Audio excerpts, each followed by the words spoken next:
Hey, what's going on, guys? It's etaprime back here again. Today we're going to be taking a look at the performance of the all-new POCO M3.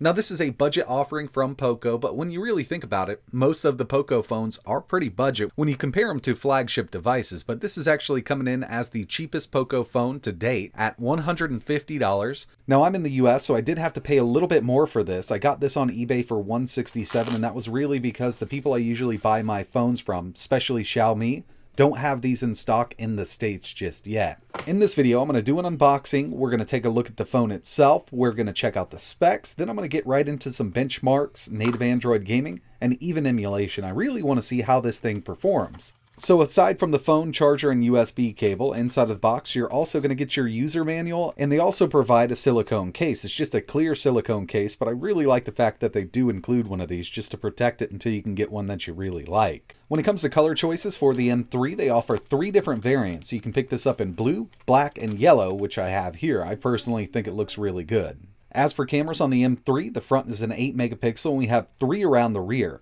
A 48 megapixel, a 2 megapixel macro, and a 2 megapixel depth camera. But unfortunately for video, this will only shoot up to 1080p 30 FPS on the rear or the front cameras due to the chipset limitation. So the design of the phone is basically like all of the other Xiaomi phones. We have that teardrop camera up top here. One thing I don't like about the unit itself is the back camera panel. As you can see here, it's got this big black border here, and it looks like this could get scratched up pretty easily in your pocket. But the material the back of the phone is made out of is really awesome. It's kind of got these little grippies on it, so it's super easy to hold on to. Now over here on the right hand side, we do have our volume control and our side mounted fingerprint reader, which actually works really well. This does use USB Type-C. Unfortunately, it's 2.1, so we can't do display out over it. Up top here, they've left us that headphone jack, and you might have noticed that we do have speakers on each side of this, so it is stereo sound coming out of this phone. So I've had a chance to mess around with the POCO M3 for the last 4 days, and overall usability has been great. I did notice a few hang-ups here and there, but the one major flaw that I see in the user interface here, or the UI, is it's not running at a complete 60 FPS, which does make it feel a little laggy. I do have an FPS counter on screen. It's the built-in Xiaomi power monitor, and it's actually hovering around 54 to 57 FPS. I have seen it drop as low as 21 FPS here, so that's going to be a big letdown for a lot of people, and that's definitely what's causing the delays that I've seen in the UI here. Hopefully this can be fixed with a software update down the road, but the way it's sitting right now out of the box, the UI isn't running at 60 FPS, which does make it feel laggy every once in a while. Moving over to some benchmarks, here we have Geekbench 5 single core 317, multi 1398. I ran each of these 3 times and just took the best score from it. Next up we have 3D Mark Slingshot with 1192, and finally Antutu. Total score 182,313. These scores definitely don't stack up against the more expensive flagship phones, but for a $150 phone I think it's definitely holding its own here. Now when it comes to launching apps on the POCO M3, I haven't experienced any issues. I mean, it'll launch them right up, and as long as the UI inside of the app is running at 60 FPS, this phone can handle it. And as for video playback from apps like Netflix, YouTube, Hulu, and Amazon Prime, it's going to handle it just fine. Here we have Netflix running, and the speakers on this actually sound pretty good for a budget phone. We have those dual stereo speakers, and it does get pretty loud. Moving over to YouTube, everything loads up quickly. I mean, you're able to play your favorite YouTube videos on this phone. So as for media on the go, the POCO M3 definitely has you covered. Moving over to some native Android gaming, here we have Rebel Racing, and just like I showed you in the beginning, I do have that FPS counter on screen. This is the built-in Xiaomi counter, and I find that most of these Android games do run at 30 FPS. Some of them do run at 45. I personally haven't been able to find anything that runs at a constant 60 here, but when it comes to most games from the Google Play Store, you're actually going to get some pretty decent performance. Next up, we have PUBG, and I do have this set to medium settings and the FPS set to high, but as you can see, it's just going to stick at 30 with this one. But overall, it's definitely playable on the POCO M3.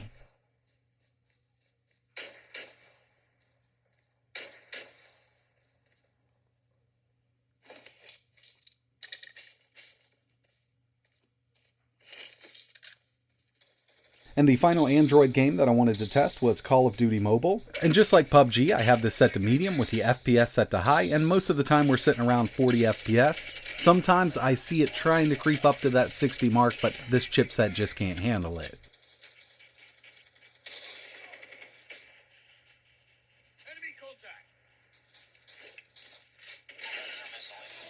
Alright, so now it's time for some emulation. I'm using an Xbox One controller connected over Bluetooth. First up, we have Dreamcast using the Redream emulator, and I'm upscaled to 1280 by 960.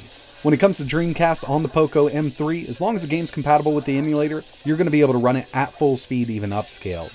And with some of the easier ones to run, like the first one we just saw, Sonic Adventure 2, there's a chance we could upscale a little more, but I think 1280 by 960 looks great with these games on this screen.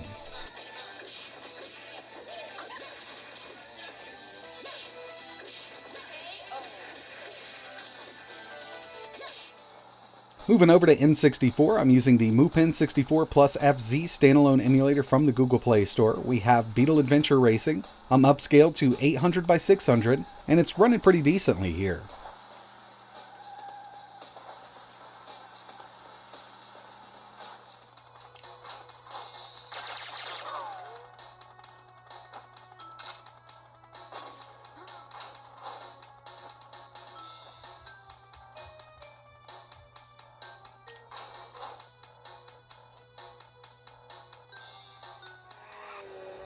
Taking it up a bit to PSP using the standalone version of PPSSPP, I'm at 3x resolution using the Vulkan backend. We have Ridge Racer here, running at a constant 60.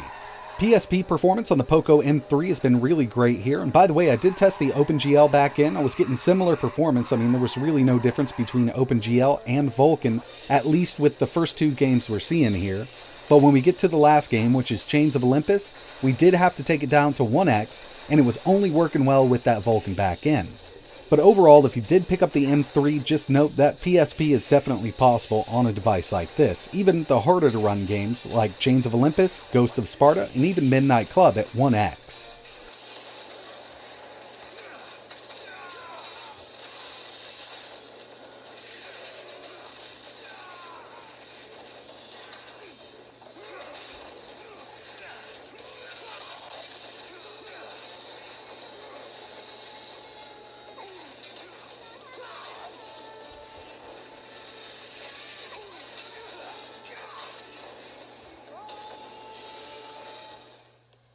And finally, for the emulation test, we have some Gamecube.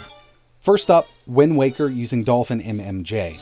This game's running great. It's running at 30 FPS. That's what it originally ran at on the original Gamecube hardware. And as you can see, performance is pretty decent.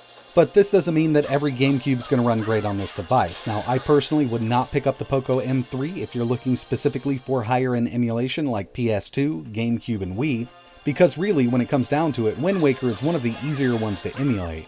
So let's go ahead and test out a couple more and just check out the performance here.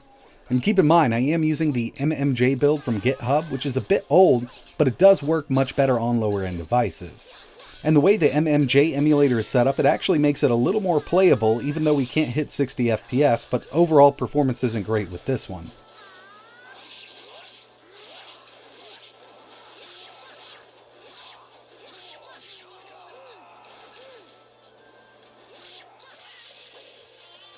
And finally, we have Smash. Again, kind of the same thing here, just like Soul Calibur. It's trying its hardest, but this chip just isn't powerful enough to push these games at 60.